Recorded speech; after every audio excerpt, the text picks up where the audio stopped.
विशा तालके सईदाबाद के government boys primary school Panjmoro, government girls primary school और government boys lower secondary school Panjmoro में योम दिफ़ा जो ॾियारो जोश ऐं जज़्बे सां पाकिस्तान आर्मी के शहीदन के सुर्ख सलाम पेश किया वियो ऐं स्कूल के शागिर्दनि तरफ़ां रैली की सूरत पाकिस्तान आर्मी के भेटा पेश कई वई।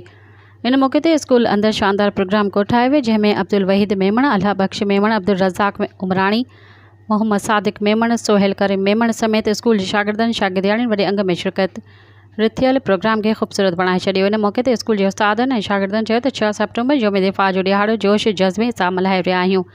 6 सेप्टेम्बर 1965 ते पाकिस्तान जी बहादुर फ़ौज जवाननि पंहिंजी जान जो नज़रानो ॾेई करे भारत के इबरतनाक शिकस्त ॾेई मुल्क पाकिस्तान जो दिफ़ा कयो। मज़ीद ख़बरनि ऐं तफ़सीलात लाइ विज़िट कयो असांजी वेबसाइट www.awamiNewsHD.com ऐं ॾिसंदा रहो अवामी न्यूज़ HD।